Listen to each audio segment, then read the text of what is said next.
All right, we should be live. Hi, everyone. Welcome back to another planetarium live stream. We've got with us today a lot of familiar faces. So, for anyone who's new, hi, I'm Jessica. I am the director of the planetarium. So, I have kind of what I think is the best job in the world. With us today, we also have Lindsay and Eli, who are two of my students, that I'll let them introduce themselves. If Lindsay, you want to start? Okay, hi, I'm Lindsay. I'm a physics graduate student at UMD. Hi, I'm Eli. I'm a physics undergraduate student at UMD. Awesome.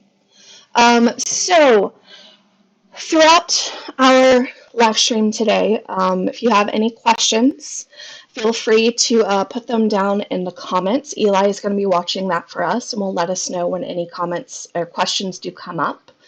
We'll also take some time at the end for any other questions that either you haven't put down yet or that we didn't get to immediately.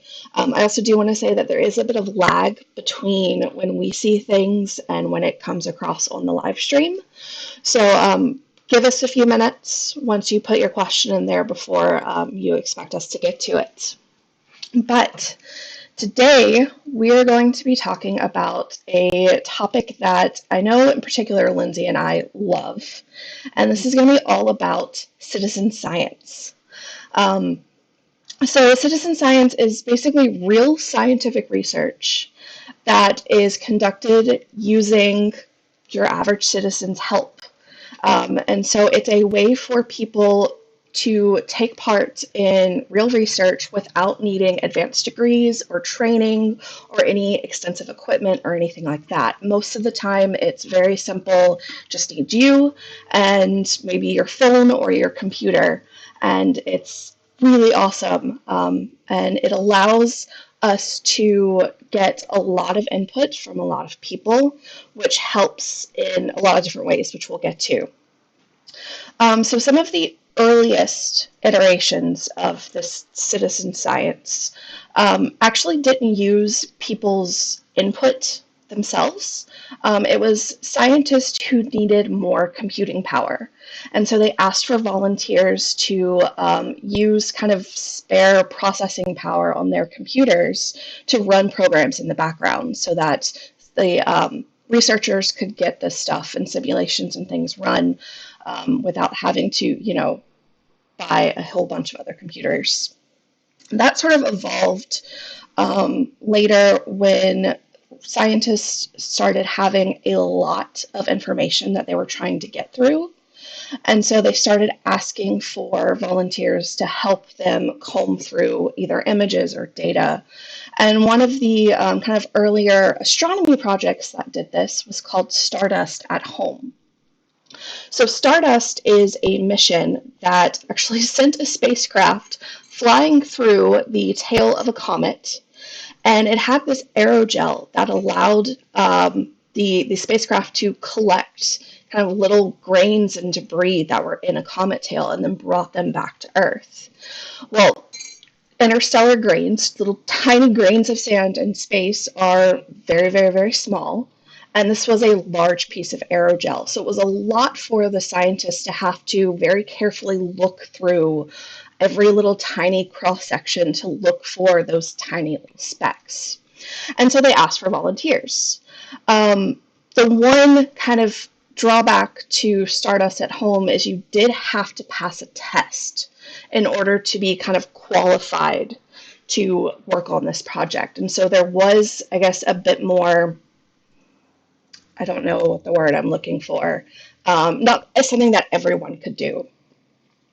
And so that brings us to kind of the first real anyone can participate in astronomy research project that I know of. I know it's the one that I first heard of when I first started learning about citizen science. And this is something called Galaxy Zoo. So what happened is there was this survey, telescope survey called the Sloan Digital Sky Survey, which was every night taking images of the sky. And large portions of the sky. I think it was estimated that every night they ended up with 200 gigabytes of data to try to look through. And that's great because that's a lot of information for us to learn from, but it's a lot of information for one person or one team to comb through themselves. And so one of the people who was using this data was, I'm probably going to mispronounce his name, but it's Kevin Shawinski. I think I said that right. One thing that he was interested in was looking through all of this data and classifying galaxies based off of what they looked like. And he had a grand total of about 900,000 galaxies to look through that he needed to look through by eye and classify them. And that, of course, brings up a lot of questions, like why do we want to do this in the first place? And it's really cool because we can actually learn a lot about a galaxy just from how it looks. We can learn about its past, how it formed, any sort of interactions that it went through with other galaxies, whether it's currently forming stars or not. There's a lot of information that we can get, and that's why he wanted to do this. And then the other question that comes up is, why do you have to do this by eye? Why can't you just write a computer program to classify galaxies? And that's a decent point. But it turns out that the human brain is a lot better at recognizing patterns than we can write a computer program. And so while a computer program would do, a decent job, it's not going to catch everything. And so that's why these needed to be done by eye. Well, I believe he classified about 50,000 galaxies in about a week. And that is a difficult task, let me tell you. I have some experience in this. My research in grad school actually involved classifying galaxies, and I had a set of only about 500. And by the time I reached the end of that, I was so done classifying galaxies. I cannot imagine doing 50,000 in a week. That's just crazy. And so knowing about these past citizen science projects like Stardust, he decided that he wanted to see if they could get some volunteers to help them do the classifying. Now, they had estimated that they would need a minimum of 3 to 5 years to classify all of these galaxies. And that's if you have someone working 24/7, which isn't going to happen. So this is going to take a really long time. And so they're hoping to get a good number of people to help do classifications for them. And this is a really great case for citizen science because galaxy classifications are super easy. So galaxies come in pretty much 3 main types that you can see here. You have your spiral galaxies, which are pretty easy to see with their spiral arms. They're also kind of disc-shaped, and so when you look at them edge on, it looks like looking at the edge of a frisbee. You have ellipticals, which are these kind of just blobs of stars in galaxy size, and then everything else that doesn't fit that is irregular. And so with just a few example pictures to kind of go off of, anyone could really classify a galaxy. So this was pretty simple to do and simple to ask of people. And even getting a bit more information than that is pretty simple because it's easy to look at a spiral galaxy and count how many arms it has.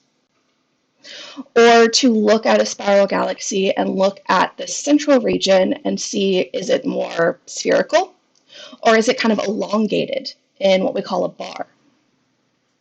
Or if we're looking at an elliptical galaxy, how spherical is it? Is it nice and round or is it kind of squished oblong? And so these are really easy tasks that anyone could do without needing extensive training. And so they had hoped by putting all of this out there and asking for volunteers, if they could get about 20 to 30,000 volunteers, that they'd be able to cover all of these classifications in a couple years. What they didn't realize is how excited and interested people would be in doing this work. Within the first about 175 days, they ended up with more than 100,000 volunteers who made over 40 million classifications, doing in a couple hundred days what they expected to take several years to do. And what's great about this is because there were so many volunteers, you have multiple people classifying each galaxy, which allows us to kind of come to a consensus and allows for any errors in someone not being quite sure what it is to kind of even out.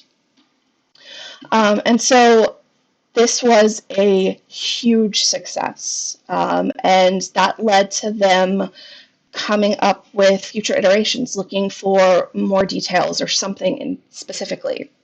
But another thing that came out of it that they didn't know or didn't really expect initially was also the volunteers' interest in continuing to be a part of the research. They were getting emails from people who were curious about things they were seeing. And so after the first couple weeks that this project was online and available for people to participate in, they ended up having to open up a discussion forum for the volunteers to talk with the researchers and bring up interesting things that they saw, which is another benefit to having a human look at a picture and not a computer, because a human can look at something and go, that looks odd. Maybe I should bring this to their attention. And by doing that, they ended up finding some really interesting objects that hadn't been seen before. And so one of the things that they saw is now known as, I think it's called Hannies Voorwerp.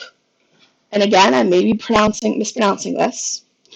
But this object was actually discovered by a Dutch school teacher as she was participating in Galaxy Zoo and brought this to the researchers' attention and said, hey, there's this really weird bright blob next to this spiral galaxy. I don't know what it is, but it's unusual. Maybe you should take a look at this. And the researchers were really intrigued by this because they hadn't really seen something like this before.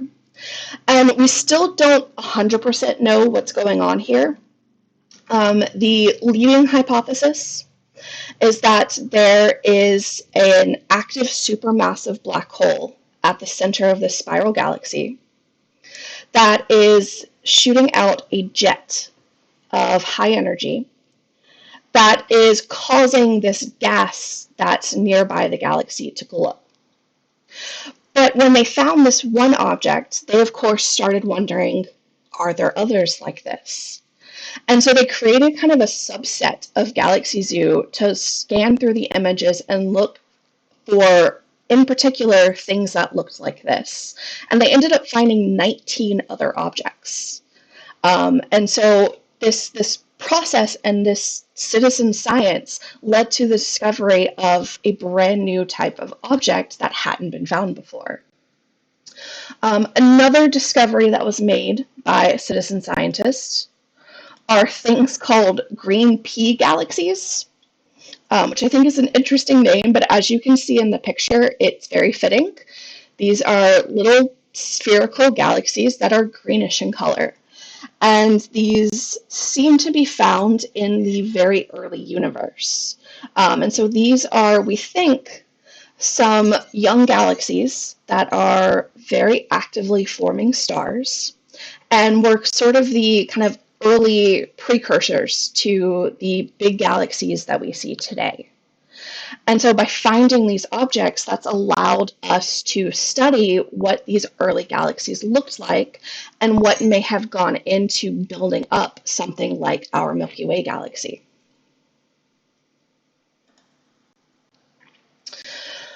So all of this work by these citizen scientists led to over 60 publications in scientific journals, and led to many future iterations.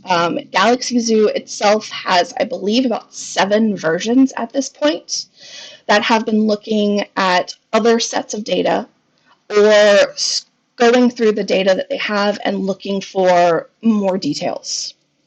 And so it's allowed them to really comb through an extensive amount of information and find some really cool stuff, all with the help of people like you, just sitting at home looking at these really cool pictures of galaxies. Now, I know Lindsay has one in particular offshoot from Galaxy Zoo that she wants to talk about. So I'm going to turn it over to Lindsay. So another kind of initial website that was started in citizen science for astronomy was CosmoQuest. And they had a project with the Andromeda Galaxy. There were over 20,000 close-up images of the Andromeda Galaxy, and that would have taken a team of scientists a very, very long time to go through. But these were gone through by tens of thousands of people, and they ended up identifying almost 3,000 star clusters in the Andromeda Galaxy and almost 3,000 background galaxies near the Andromeda Galaxy. And all of that data was able to get used by research scientists and published in papers and stuff. Yeah. Now, in addition to looking at galaxies or the Andromeda Galaxy, there are other projects that have stemmed from the success of Galaxy Zoo, things looking at close-up pictures of the surface of Mars and looking for certain features. Same thing with the moon, looking at the sun, looking for asteroids. There have been a lot of different variations to the citizen science that have kind of taken off due to the success of Galaxy Zoo, and that has led to what's known as the Zooniverse, which is just a collection of citizen science projects that kind of built on the success of Galaxy Zoo, and we'll show you some more of those in a second.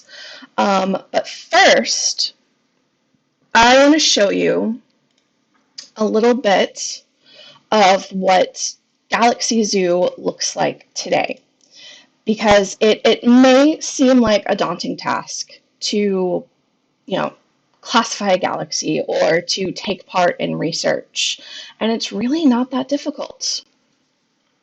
So Galaxy Zoo, as I said, is on its, I believe, 7th iteration, and we have linked to its page in the kind of description for this video. And so this is what it takes you to, where it gives you some information about the project, information on how much of the galaxies or the images that have been classified and gone through, how many people are working on it, all of that sort of thing. But if you want to classify a galaxy, you don't just get thrown into this blind. They do have some introductory information telling you kind of what you're wanting to look for and all of that. And then they also have more details, where it gives you kind of example pictures of what it is you might classify as for this example, a smooth galaxy, or something that has a disk. And so it gives you actual examples for you to reference, so you're not going into this blind. And the thing is that we don't know a right or wrong answer for these. And so the going into this, I know I've had some people who were hesitant to try citizen science because they didn't want to be wrong. They didn't want to mess up any of the data or any of the I'm really struggling with words today, guys. Any of the results. But the thing is, we don't know the right answer. And by getting lots of people to look at this, we can see, okay, what seems to be the consensus, or what are objects that people aren't coming to agreement on. And that gives scientists kind of a smaller list of objects for them to go in and look at themselves, if that makes sense. And so this is how Galaxy Zoo would go. You'd get an image of a galaxy. Sometimes you might have multiple in the picture. You want to focus on the one that's at the very center. And first thing you want to do is this smooth? Is it a disk, or is it some artifact that's not a galaxy? And again, if you're having trouble with that, you can just click on the need some help and it'll give you examples. So this one, to me, looks smooth. All right, we'll go next. Since we said that it was smooth, it now wants to know how spherical it is. Is this really spherical? Is this super stretched out cigar shaped, or somewhere in between? To me, this looks in between, so we're going to go with that. Then it's going to ask us if there's any other things going on. Is there another galaxy nearby that the two seem to be merging? Is there any weird shape to it? Does it seem to be misformed? I think that's the word. Anything like that. And then lastly, it's going to ask, do we see any other interesting sort of things in it? This one doesn't have anything unusual. And then when you're done, you can click Done or Done and Talk, which will actually take you to those discussion forums. And so if you have questions or anything like that, you can talk with other people and with researchers. And so that's what Galaxy Zoo is, and it's that easy. You can look at these pictures of galaxies and classify them based off of kind of how you think they look. And that contributes to real astronomical scientific research. Because again, this goes into helping us understand how galaxies form and are created and evolve. So there's a lot of good information that we can get from this. So yeah, that's Galaxy Zoo. Let me transition back over. There we go. So one of the other active projects that I think is really cool is something called Planet Hunters. And this is actually searching for planets around other stars. And this started out using information from the Kepler Space Telescope. Kepler was responsible for monitoring the brightness of 150,000 stars every 30 minutes. As you can imagine, that is a lot of information. And so astronomers turned to citizen science again to get people's help going through this data and trying to find evidence of planets. And again, this may sound complicated, but it's really not. So what Kepler uses is something called the transit method. The idea being that if a planet around a star happens to cross in front of the star, it's going to block some of the star's light. And that's going to cause the brightness of the star to drop. It's going to dim a little bit until the planet moves across and off, and then it brightens back up.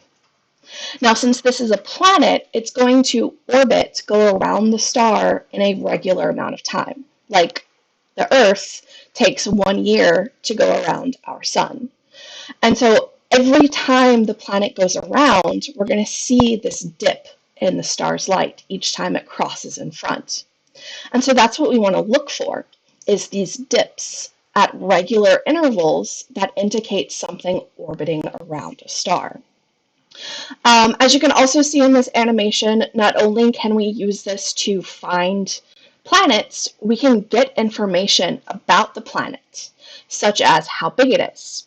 Because a bigger planet is going to block more of the star's light and cause a bigger dip in the brightness. And so let's head over to Planet Hunter. Now, the current iteration of Planet Hunter is using data from the TESS spacecraft because the Kepler mission is over. And TESS is covering, where are my notes? 400 times the area that Kepler covered. It is monitoring the brightness of 200,000 stars every 2 minutes, which is just an absurd amount of information that's coming from it. And so again, this is a great case for people to help out with. And so this is the Planet Hunters site. Again, this is linked below. And it works exactly the same way as the Galaxy Zoo, where, again, you start out getting information on what's going on.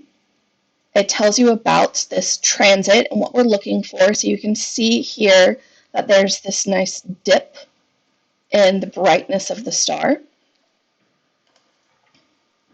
It tells you how to go about actually marking where transits are occurring.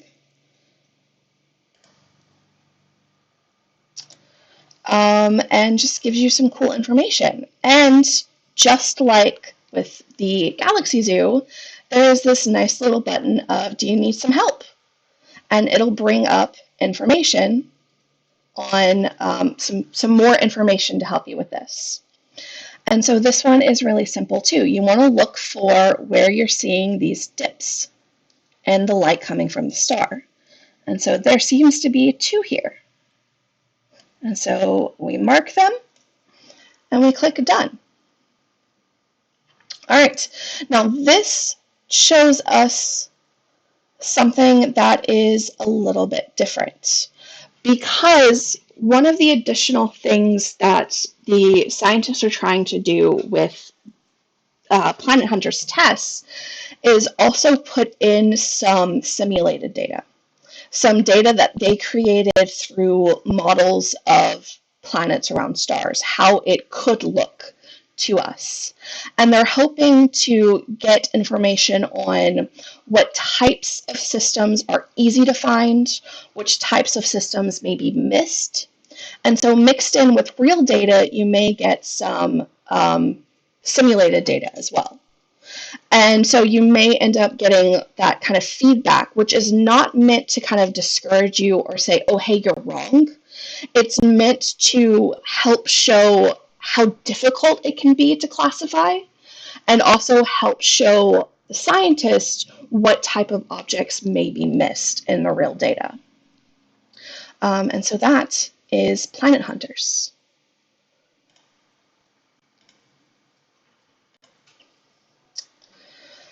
So those are a couple of ongoing projects. Earlier today, as I was looking back over things, I did find another really cool one that I want to point out, because it's not one that I had seen before. And I need to find my link to it real quick. So this is a project called Star Notes, and I'm going to get it set up right now.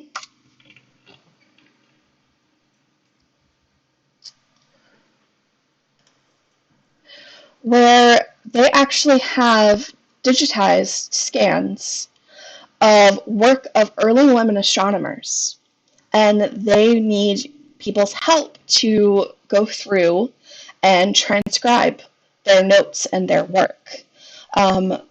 As if you saw our virtual astronomy day last weekend, you may have heard Lindsay give her fantastic presentation on women in spaceflight who helped to get us off the ground and exploring the universe with spacecraft and satellites and all sorts of things. But there are also a lot of women who have taken part in research throughout the years that, especially in earlier times, did not get any recognition, because they weren't really supposed to be doing science. That was, a man's job.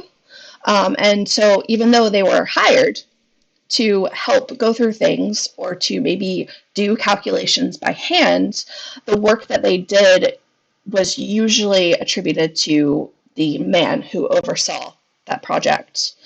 And And so I just think that this is a really awesome current project going on of trying to transcribe these women's notes and give them the credits that they deserve for the work that they did. So those are just some of the current projects going on in the Zooniverse. But there are a lot of other things too. And so within the Zooniverse itself, there are more than just astronomy projects now. There are projects involving the arts, biology, climate, history, medicine, literature, nature, physics. There's all sorts of different projects within the Zooniverse now that you could participate in and take part in, which is really cool. There are also some other sources like CosmoQuest that Lindsay mentioned before. Lindsay, do you have anything else you want to add about CosmoQuest while I get the link pulled up? So CosmoQuest is just specifically astronomy research, and they work with NASA researchers and scientists. They don't have any current projects going on right now, but I would keep looking back. They have the Andromeda project that I was talking about earlier. They also had people looking at pictures of the terrain on Mars and the Moon. And so lots of options at CosmoQuest as well. Yeah. And then another source or site that I found that has a bunch of, just kind of a list of, what do you mean it couldn't be found? citizenscience.gov. There we go.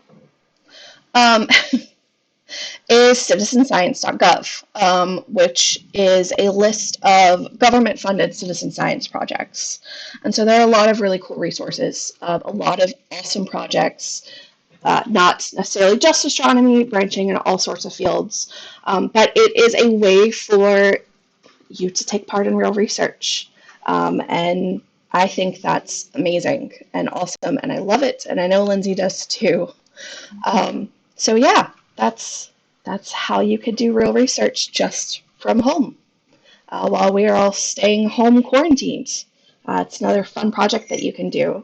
All of the links to the different places that we've talked about, the different projects, are in the description for the video.